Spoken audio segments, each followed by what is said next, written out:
guys, welcome to my channel. My name is Akshara if this is your first time here. So as you would have guessed by the title of this video, I just want to share some useful tips that can help you be more productive, keep yourself motivated during these times. So the first tip that I want to tell you guys is to have a dedicated workspace. What I mean by this is some place where you go every day and you're sitting there and you're working.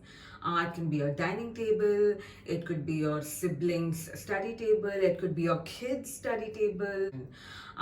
But try to avoid the bed. I know that's easier said than done, but my productivity when I'm in my bed is much lower than it would be if I was sitting on my dining table or at my study table or something like that. The next tip would be to have dedicated working hours.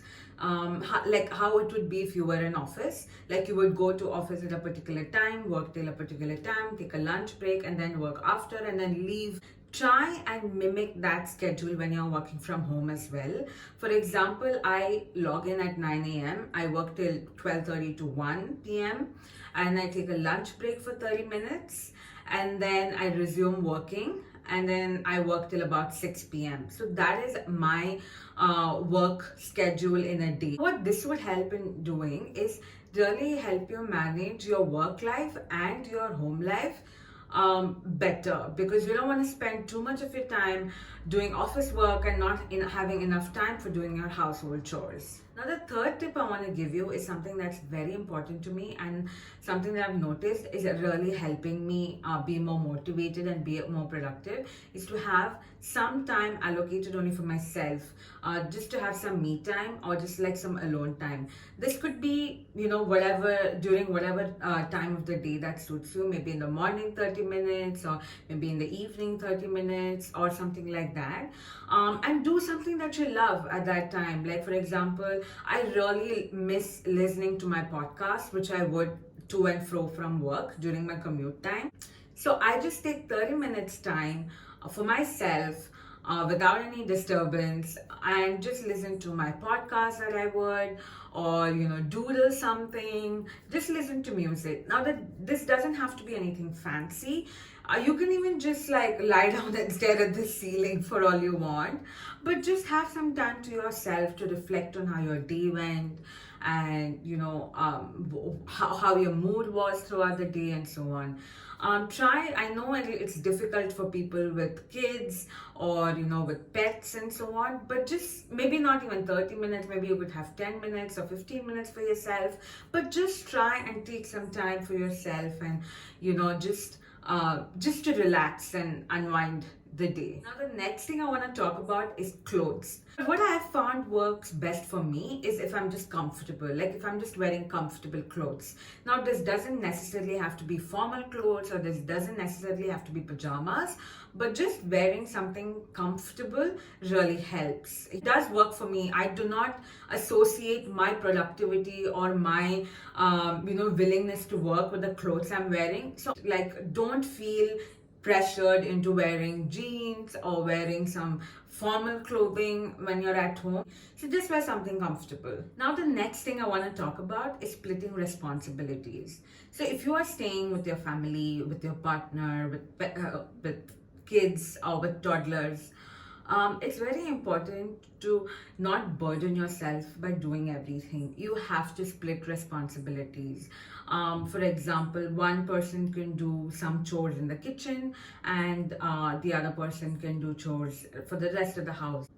If you have kids at home, make them do something like filling up the water bottles or something like that, or something just small, like taking out the clothes from the balcony, engage the people at home, split responsibilities. For kids especially, school is not the only place where you get some sort of learning, there's a lot to learn from just by being at home, just by helping your parents out or helping your siblings out and things like that. So if you have kids, if you have toddlers, if you have younger siblings, get everybody involved and ensure that everyone's contribution to housework is equally split, and it's not just the homemaker or the mother that is doing everything. Now, the next thing I want to talk about is along the similar lines on how to manage housework and office work if you are in that situation. I know it gets very overwhelming, like you need to log in x number of hours a day at work, for work rather, and you also want to help out at home, and you also want to do some some chores at home as well. So what I found really helps me is if I list down all the tasks at home and dedicate special days for each. For example, like I have dedicated days when I'm doing the mopping and the sweeping of the house, and there are dedicated days where I'm dusting the house, where I'm vacuum cleaning it, and so on and so forth. Because if I put everything together on one single day, it gets very, very overwhelming, and you do not want to be in that situation. So for example, every Tuesdays and Thursdays I mop the house, and every day I sweep the house, and my husband does the dishes and he does cooking. And on weekends, we do the dusting, we vacuum clean, we clean the fans, we clean the fridge, we dust the TV and things like that. And another thing that I found that is really helping me is I meal plan. So what we do is on every Sunday, we kind of meal plan what we are going to do in the next week. So for me, my week starts on a Monday because I start work on Monday.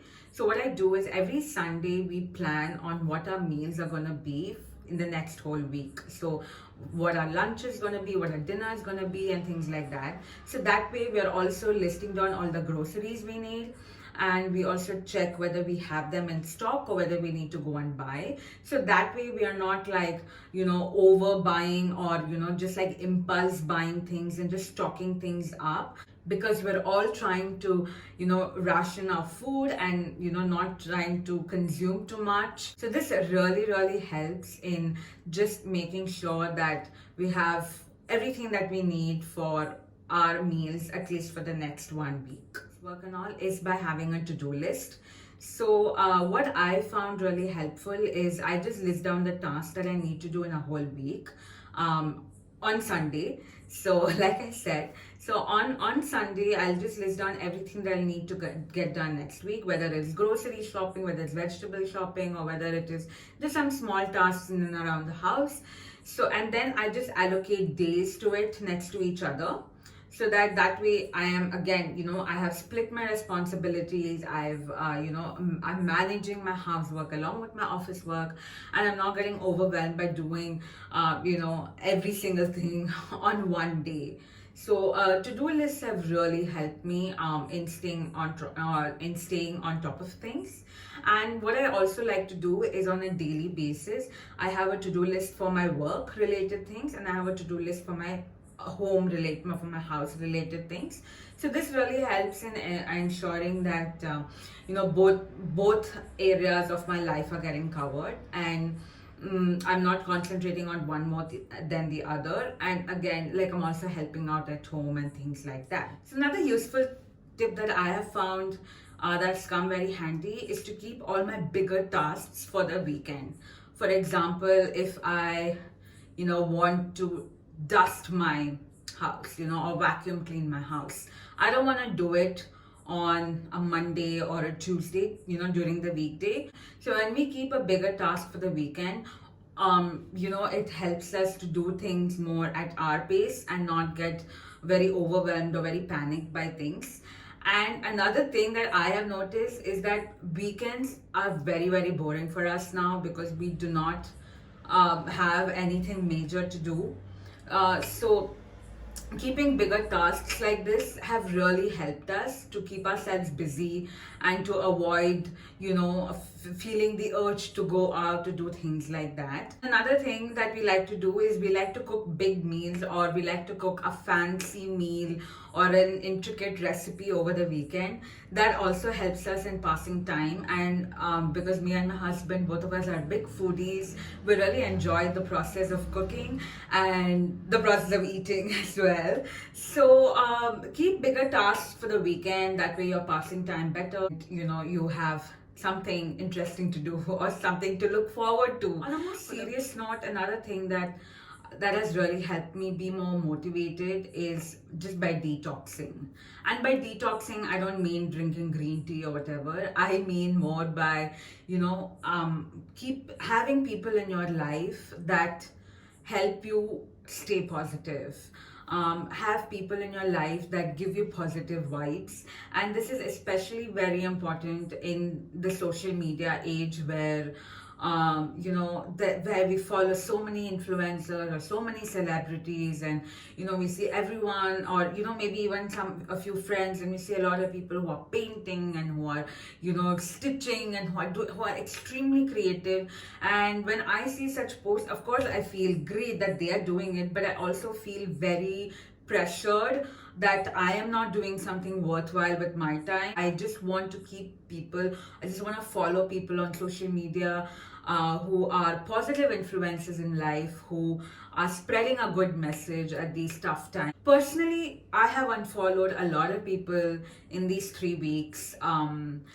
People from whom I get a feeling that they're being very negative, or people who I feel are putting this weird sense of social pressure that you need to do something, that you need to develop a skill or things like that. I just feel by unfollowing them or by removing them from my life, I'm just able to, go on without this sense of judgment or without this sense of pressure. Do not have people in your life who are giving you negative vibes. Have people who spread positivity, who are fun to be with, who you can joke around with, who understand what you're going through. Like, those are the type of people that you need. People who can cheer you up, who can motivate you, and who can spread joy. Like, that's whom you need to be around with. And the last thing I want to say, or the last tip that I want to give you guys, is just remember the aim or the objective is for us to make it out alive and healthy. That's it. Okay. So don't feel pressured into learning a new skill. Don't feel pressured to paint or draw, or learn a new hobby or learn a new language just because you're seeing others do so. Do not feel pressured into doing it. Do what you love. Do what makes you happy. I know times are very difficult, and it's very easy for us to get very sad or feel very depressed about everything that's happening around us. And it's okay to feel like that. Just let yourself feel that emotion. It's absolutely fine, and it's very, very normal, because the things that we are having to deal with is not something we've dealt with before. We have not dealt with such an pandemic before in our lives. So this is new for all of us. We just need to understand that everybody deals with it differently. Like, if just listening to music gives you happiness, just do that. Just listen to music for 30 minutes a day during your me time, and maybe that will help cheer you up. So just unwind, take a step back, reflect on your day, see how you were feeling, what made you feel really good during the day, what didn't make you feel too good. Maybe you had something, maybe you cooked a yummy meal, maybe your meal wasn't too good and that put you in a bad mood, which happens to me. So yeah, just relax, unwind, take this time for yourself, spend it with your family, and just be happy. So just remember, guys, the objective is to make it out alive and healthy. So that's all that you need to do, and anything else you do is an extra win for yourself. So that's it, guys. Those were my 10 tips that help me stay productive and help me stay motivated during these quarantine times. I know we're all dealing with it differently. I just thought I would share something that's helped me. Maybe it could help you. So do mention in the comments something that you do that helps you be motivated or productive, something that I haven't mentioned. What is your process? Let us know so that we can, learn together and grow together and, deal with this pandemic and hopefully be back to normal, whatever that normal is, be back to that normal soon. So thank you so much for watching. Do give my video a like and subscribe to my channel for more videos. Thanks. Bye-bye.